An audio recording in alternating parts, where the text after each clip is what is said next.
চিন্তা করা যায় চুনারুঘাট সদর জামে মসজিদের মতো একটা জায়গায় মসজিদের ভিতরে এভাবে ছবিসহ ব্যানার লাগিয়ে দোয়া মাহফিলের আয়োজন করা, যেখানে বলা হয় নিজের ঘরের ভিতরে ছবি রাখা জায়েজ নেই, ছবি রাখলে রহমতের ফেরেশতা ঘরে প্রবেশ করে না।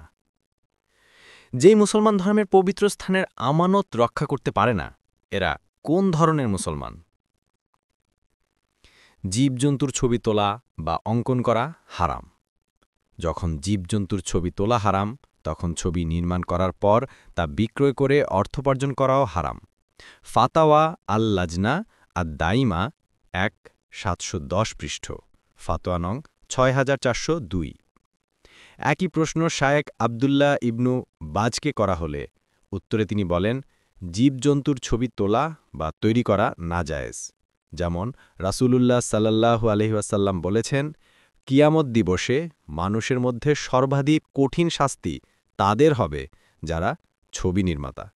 সহিহ বুখারী হা ৫৯৫০, সহিহ মুসলিম হা ২১০৯, মুসনাদে আহমদ হা ৩৫৫৮।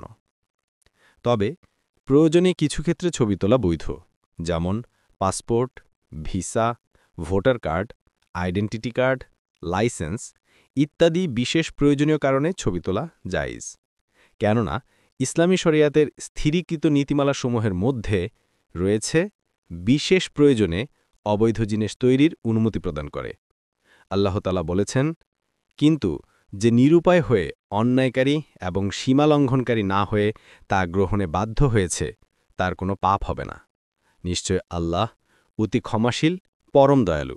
সূরা আল বাকারা ১৭৩, সূরা আল আনআম ১৪৫, সূরা আন নাহাল ১১৫।